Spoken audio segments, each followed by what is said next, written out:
ಗಾಂಜಾ ಜಾಲ ಬಯಲು. ಆಗುಂಬೆ ಪೊಲೀಸರ ಅಬ್ಬರ, ತೀರ್ಥಹಳ್ಳಿ ಪೊಲೀಸ್ ಇಲಾಖೆ ನಿದ್ರೆಯಲ್ಲಿದೆಯೇ? ಗಾಂಜಾ ಮಾರಾಟಕ್ಕೆ ಸ್ವರ್ಗವಾದ ತೀರ್ಥಹಳ್ಳಿ, ವಿದ್ಯಾರ್ಥಿಗಳ ಭವಿಷ್ಯಕ್ಕೆ ಕಂಟಕ. ತೀರ್ಥಹಳ್ಳಿಯಲ್ಲಿ ಗಾಂಜಾ ಜಾಲದ ಕರಾಳ ಮುಖ.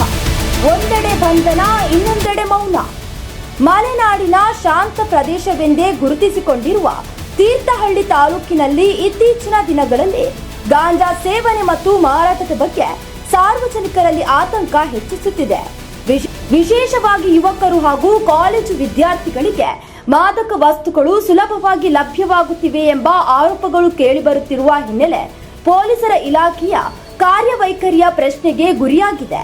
ಆಗುಂಬೆ ಪೊಲೀಸ್ ಠಾಣೆಯ ಪಿಎಸ್ಐ ಶಿವನಗೌಡ ಪಾಟೀಲ್ ಅನುಮಾನಾಸ್ಪದ ವ್ಯಕ್ತಿಗಳನ್ನ ವಶಕ್ಕೆ ಪಡೆದು ವೈದ್ಯಕೀಯ ಪರೀಕ್ಷೆಗೆ ಒಳಪಡಿಸಿ ಗಾಂಜಾ ಸೇವನೆಯನ್ನ ದೃಢಪಟ್ಟವರ ವಿರುದ್ಧ ಕಾನೂನು ಕ್ರಮಗಳನ್ನ ಕೈಗೊಳ್ಳುತ್ತಿರುವುದು ಗಮನಾರ್ಹವಾಗಿದೆ. ಕೆಲ ದಿನಗಳ ಹಿಂದೆ ಒಬ್ಬ ಅಪ್ರಾಪ್ತನ ವಿರುದ್ಧ ಪ್ರಕರಣವನ್ನ ದಾಖಲಿಸಿ ನ್ಯಾಯಾಂಗ ಬಂಧನಕ್ಕೆ ಒಪ್ಪಿಸಲಾಗಿತ್ತು. ಇದೀಗ ಮೇಗರವಳ್ಳಿ ಭಾಗದ ಆದಿಲ್ ಹಾಗೂ ಸಂಜು ಎಂಬ ಇಬ್ಬರಿಗೆ ಗಾಂಜಾ ಸೇವನೆ ದೃಢಪಟ್ಟಿದ್ದು ಅವರನ್ನ ಪೊಲೀಸರು ವಶಕ್ಕೆ ಪಡೆದು ಕ್ರಮಗಳನ್ನು ಕೈಗೊಂಡಿದ್ದಾರೆ ಎಂದು ಎನ್ನಲಾಗಿದೆ. ಆದರೆ ಇದೇ ವೇಳೆ ತೀರ್ಥಹಳ್ಳಿ ಪೊಲೀಸ್ ಠಾಣಾ ವ್ಯಾಪ್ತಿಯಲ್ಲಿ ಗಾಂಜಾ ಮಾರಾಟ ಮತ್ತು ಬಳಕೆಯ ಬಗ್ಗೆ ನಿರಂತರವಾಗಿ ದೂರುಗಳು ಕೇಳಿಬರುತ್ತಿದ್ದರೂ ನಿರೀಕ್ಷಿತ ಮಟ್ಟದ ಕಾರ್ಯಾಚರಣೆ ನಡೆಯುತ್ತಿಲ್ಲ ಎಂಬ ಟೀಕೆಗಳು ಸಾರ್ವಜನಿಕ ವಲಯದಲ್ಲಿ ವ್ಯಕ್ತವಾಗುತ್ತಿದೆ. ಮಾದಕ ವಸ್ತುಗಳ ಜಾಲವನ್ನ ಸಂಪೂರ್ಣವಾಗಿ ಮಟ್ಟ ಹಾಕುವ ನಿಟ್ಟಿನಲ್ಲಿ ತೀರ್ಥಹಳ್ಳಿ ಪೊಲೀಸರು ಇನ್ನಷ್ಟು ಕಟ್ಟುನಿಟ್ಟಿನ ಕ್ರಮಗಳನ್ನು ಕೈಗೊಳ್ಳಬೇಕೆಂಬ ಒತ್ತಾಯಗಳು ಕೇಳಿಬಂದಿದೆ. ಸ್ಥಳೀಯರ ಮಾಹಿತಿಯ ಪ್ರಕಾರ ಗಾಂಜಾ ಸರಬರಾಜಿನ ಪ್ರಮುಖ ಸಂಪರ್ಕಗಳು ತೀರ್ಥಹಳ್ಳಿ ಭಾಗದಲ್ಲಿ ಇರುವ ಸಾಧ್ಯತೆ ಇದೆ ಎಂಬ ಅನುಮಾನ ವ್ಯಕ್ತವಾಗುತ್ತಿದೆ. ವಿದ್ಯಾರ್ಥಿಗಳ ಕೈಗೂ ಮಾದಕ ವಸ್ತುಗಳು ತಲುಪುತ್ತಿರುವುದು ಪೋಷಕರು ಹಾಗೂ ನಾಗರಿಕರಲ್ಲಿ ಆತಂಕವನ್ನು ಮೂಡಿಸಿದೆ.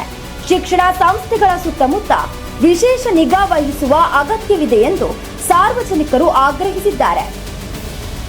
ಈ ಹಿಂದೆ ಡಿವೈಎಸ್ಪಿ ಗಜಾನನ ವಾಮನ ಸುತಾರ ಹಾಗೂ ಇನ್ಸ್ಪೆಕ್ಟರ್ ಅಶ್ವಥ್ ಗೌಡ ಅವರ ಅವಧಿಯಲ್ಲಿ ಮಾದಕ ವಸ್ತುಗಳ ವಿರುದ್ಧ ಕಟ್ಟುನಿಟ್ಟಿನ ಕಾರ್ಯಾಚರಣೆ ನಡೆದಿತ್ತು. ಸ್ಥಳೀಯರು ನೆನಪಿಸಿಕೊಳ್ಳುತ್ತಿದ್ದಾರೆ. ಪ್ರಸ್ತುತ ಅಂತಹ ಪರಿಣಾಮಕಾರಿ ಕ್ರಮಗಳು ಕಾಣಿಸುತ್ತಿಲ್ಲ ಎಂಬ ಅಭಿಪ್ರಾಯಗಳು ವ್ಯಕ್ತವಾಗುತ್ತಿದೆ. ತೀರ್ಥಹಳ್ಳಿ ಪೊಲೀಸ್ ಇಲಾಖೆ ಮಾದಕ ವಸ್ತುಗಳ ವಿರುದ್ಧ ವಿಶೇಷ ಕಾರ್ಯಾಚರಣೆಯನ್ನು ನಡೆಸಿ ಮಾರಾಟ ಜಾಲವನ್ನ ಪತ್ತೆ ಹಚ್ಚಿ ಕಠಿಣ ಕ್ರಮಗಳನ್ನು ಕೈಗೊಳ್ಳಬೇಕಾಗಿದೆ.